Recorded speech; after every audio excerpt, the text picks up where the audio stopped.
Bismillahirrahmanirrahim. Assalamualaikum warahmatullahi wabarakatuh. Selamat datang di channel Matosvito, teman-teman, channel pendidikan pengetahuan dan alam sekitar. Terima kasih yang sudah bergabung di channel ini. Kali ini kita akan sama-sama belajar mengenai himpunan. Untuk mempelajari suatu himpunan, ada beberapa yang perlu kita ketahui. Yang pertama, dimisalkan sini ada kumpulan lukisan indah.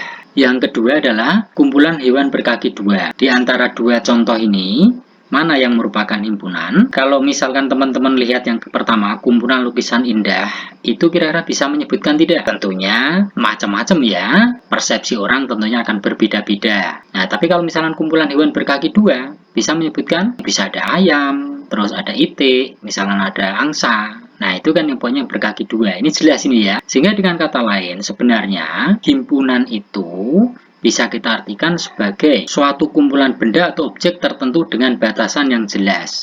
Jadi jelas, kalau misalnya yang ini tadi, kumpulan lukisan indah itu, indah menurut siapa? Kan berbeda-beda antara satu orang dengan orang lain ya. Makanya ini bukan merupakan suatu himpunan. Ini bukan, tetapi kalau kumpulan hewan berkaki dua, kita bisa menyebutkan. Makanya ini merupakan suatu himpunan. Jadi batasannya di sini jelas sekali. Bisa bedakan ya, mana himpunan mana bukan? Nah, misalkan kumpulan orang-orang pintar, itu himpunan apa bukan? Nah, pintar menurut siapa? Itu juga relatif ya. Kumpulan hewan berkaki empat. Nah, tentunya bisa menyebutkan ada sapi, kambing, dan lain sebagainya ya. Jadi jelas ini. Tapi kalau yang kumpulan orang-orang pintar, nah banyak sekali. Tergantung menurut siapa. Nah, ini jadi bukan himpunan kalau yang seperti itu. Nah, kita akan melanjutkan mengenai notasi himpunan. Sebenarnya himpunan itu bisa ditulis dengan atau dilambangkan dengan suatu huruf kapital, misalnya ada A, B, C, D, sampai Z itu bisa ya. Nah, ini bisa dituliskan seperti ini, dilambangkan seperti ini. Dalam penulisannya, benda atau objek yang termasuk dalam himpunan itu ditulis dengan menggunakan tanda kurung kurawal. Jadi kurung kurawal seperti ini, dan setiap bendanya itu diberi tanda pisah. Seperti ada misalnya ada kambing, koma, sapi, koma, ya, kerbau, koma, dan seterusnya. Jadi ada komanya. Selanjutnya adalah anggota himpunan. Misalkan di sini ada A, adalah himpunan nama hari dari huruf S. Nah, ini kalau suruh mendata himpunannya, itu ditulis seperti ini. A, ini sampainya ini kurung kurawalin tadi, Senin, Selasa, Sabtu. Nah, ini merupakan anggota himpunan dari A. Jadi setiap benda atau objek yang berada dalam suatu himpunan itu disebut anggotanya atau elemen ya. Dari himpunan itu notasinya seperti ini, kayak huruf E ini ya. Jadi ini elemennya mana saja ya, Senin, Selasa, Rabu. Tapi di sini misalkan ada elemen yang tidak masuk, yang bukan anggota. Ini seperti apa ya? Nah, ini kalau tidak masuk tinggal diberi garis seperti ini. Contohnya apa? Ya ini kan dari huruf S ini ya, hari-harinya. Kalau misalkan Rabu, Kamis, Jumat, nah itu kan bukan huruf S ya. Nah, itu elemennya ini yang bukan elemen ya, atau bukan anggota dari A. Ada Rabu, Kamis, Jumat, seperti itu. Selanjutnya di sini ada banyak anggota suatu himpunan, itu dinyatakan dengan N. Ini misalkan jika ada A, Senin, Selasa, Sabtu, ya NA-nya itu ada berapa? 3 nih. Senin, Selasa, Sabtu. Jadi ada 3 ya. Nah, banyaknya anggota himpunan A itu dinyatakan dengan NA. Jadi kalau dijawab ya ini tadi, NA sama dengan 3 ini. Selanjutnya adalah di sini ada cara menyatakan suatu himpunan. Cara menyatakan suatu himpunan itu ada beberapa cara. Itu yang pertama dengan menggunakan kata-kata. Seperti ini, misalnya seperti ini. P adalah himpunan bilangan prima antara 10 dan 40. Ditulis P sama dengan ini, himpunan kurung kurawal ini ya, bilangan prima antara 10 dan 40. Nah, ini bisa ditulis seperti ini dengan kata-kata. Atau Y adalah nama bulan diawali huruf R. Maka ditulis Y sama dengan dalam kurung ini nama bulan diawali huruf R. Jadi kata-katanya mana? Ya ini. Nah, ini kata-katanya dari kalimat ini. Nah, jadi ditulis dengan kata-kata. Yang kedua, itu dengan atau yang B, dengan notasi pembentuk himpunan. Jadi misalnya ada B, ini bilangan prima antara 10 dan 40. Kalau dengan notasi pembentukan himpunan itu ditulisnya seperti ini. Nah, ini B, ya, adalah himpunan 10 kurang dari X, kurang dari 40, X, anggota atau elemen bilangan prima. Nah, ini kalau notasi pembentukan himpunan. Jadi biasanya ada suatu rentang seperti ini. Yang C itu dengan mendaftar anggota-anggotanya. Nah, ini contohnya. B adalah himpunan bilangan prima antara 10 dan 40. Nah, ini bisa ditulis seperti ini. Jadi ditulisnya P sama dengan kurung kurawal. Nah, ini sebutkan aja bilangan primanya antara 10 sampai 40. Antara ada 11, 13, 17, 19, 23, 29, 31, 37. Selesai, tutup kurung. Selanjutnya adalah himpunan kosong. Himpunan kosong itu contohnya seperti ini. Jika P adalah himpunan segitiga yang mempunyai 4 buah sisi, maka anggota P, nah tidak ada. Nah, di sini kan, kalau segitiga itu mempunyai 4 buah sisi, ya, maka P-nya ini kan tidak ada atau kosong. Makanya himpunan P ini disebut himpunan kosong atau tidak mempunyai anggota. Karena jumlah sisi segitiga berapa? Ada 3. Makanya di sini himpunan kosong. Himpunan kosong itu boleh disimbolkan seperti ini ya, kurung kurawal kosong, atau bisa dituliskan dengan cara seperti ini. Ini juga menunjukkan himpunan kosong. Ada lagi contoh himpunan kosong. Nah, misalkan begini. Jika Q adalah himpunan nama-nama hari yang diawali dengan huruf H. Ada nggak nama hari yang huruf H? Tidak ada ya, makanya dia himpunan kosong. Nah, tapi seumpamanya seperti ini, jika ada K itu sama dengan X, demikian rupa sehingga X kurang dari 1, di mana X itu adalah elemen atau anggota bilangan cacah, maka nah, di sini K itu berapa? Kalau cacah itu dimulai dari angka berapa? Angka 0 kan ya? Nah, makanya di sini ada, karena kurang dari 1 ya 0 ini. Cacah kan 0, 1, 2, 3 seterusnya ya. Karena kurang 1, makanya di sini K-nya adalah 0. Anggota himpunan K-nya. Nah, jumlahnya berapa? NK ini kan jumlah anggota K nih. Ya 1 saja ini. Nah, berapa itu? 0 ini. Jadi himpunan K itu bukan merupakan himpunan kosong. Nama lainnya itu adalah himpunan 0. Nah, himpunan 0 itu apa? Himpunan yang hanya mempunyai satu anggota saja, yaitu 0. Makanya disebut himpunan 0. Selanjutnya adalah semesta. Semesta ini disimbolkan dengan simbol S ya. Jadi ini misalkan, jika A itu ada jambu, jeruk, apel, anggur, maka semestanya itu, semesta pembicaraan dari himpunan A, itu ditulisnya begini. Himpunan S ini bisa diwakili dengan kata-kata ini. S sama dengan buah-buahan. Jadi dengan kata lain sebenarnya himpunan semesta atau semesta pembicaraan itu adalah himpunan yang memuat semua anggota atau objek himpunan yang dibicarakan. Atau misalnya ada contoh seperti ini dah ya, soal himpunan semesta misalnya. Tentukan 3 himpunan semesta yang mungkin dari himpunan berikut. Jadi ada A itu ada 2, 3, 5, 7, 11. Bisa S bilangan prima, bicaranya apa ini? Atau S bilangan asli atau S bilangan cacah. Selanjutnya kita akan ke himpunan bagian. Nah, misalnya di sini ada suatu contoh himpunan bagian. Nah, perhatikan himpunan berikut ya. Jadi A itu ada 1, 2, 3, B ada 1, 2, 3, 4, 6, 7. Nah, kalau diperhatikan ini setiap anggota himpunan A yaitu 1, 2, 3 itu juga menjadi anggota himpunan B. Nah, sehingga A ini merupakan himpunan bagian dari B. Kalau ditulis lambangnya himpunan bagian itu simbolnya kayak C seperti ini.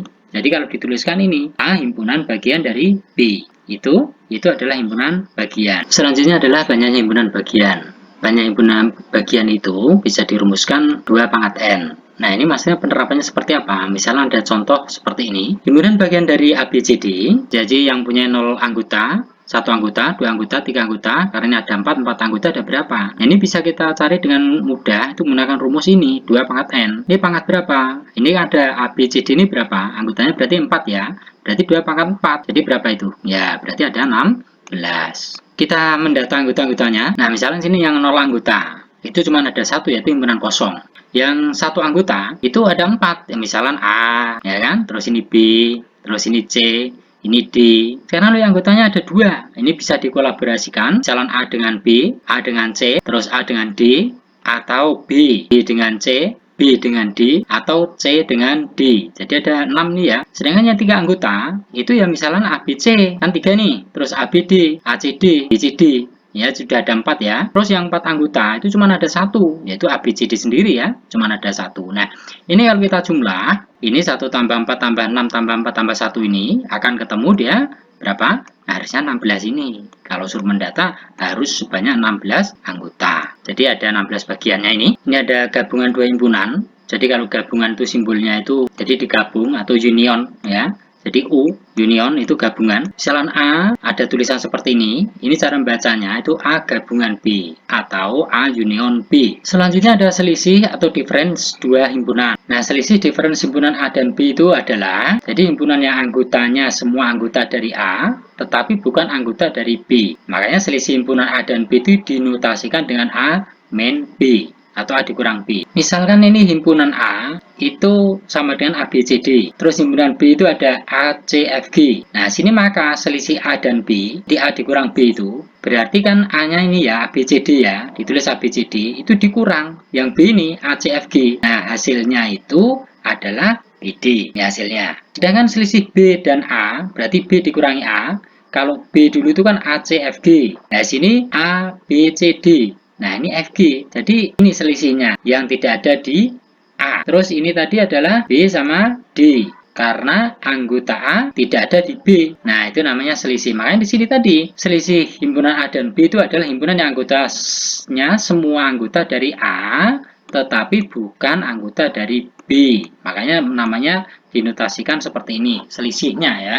A min B sama B min A itu akan berbeda ya teman-teman ya. Jadi kalau disimpulkan A min B itu tidak sama dengan B min A, karena hasilnya berbeda ternyata. Selanjutnya adalah komplement suatu himpunan. Apa itu komplement suatu himpunan? Jadi kalau komplement suatu himpunan itu, misalnya komplement himpunan A adalah suatu himpunan yang anggota-anggotanya merupakan anggota S, tetapi bukan anggota A. Misalnya diketahui S adalah 1, 2, 3, 4, 5, 7 adalah himpunan semesta. Jadi semestanya ini, dan A-nya itu adalah 3, 4, 5. Maka komplement himpunan A adalah, jadi kalau A komplement, itu simbolnya seperti ini. Ada terus huruf kecil C, di atas ini komplement. Itu berarti selain huruf A yang ada di S. Berapa saja itu? Ini 1, 2, 6, 7. Ini komplemennya. Komplement itu artinya merupakan anggota S, tetapi bukan menjadi anggota himpunan A. Nah, kalau ini kan sama nih, 3, 4, 5. 3, 4, 5. Ini kan sama ya. Nah, makanya yang berbeda itu 1, 2, 6, 7. Itu komplement dari A atau A komplement.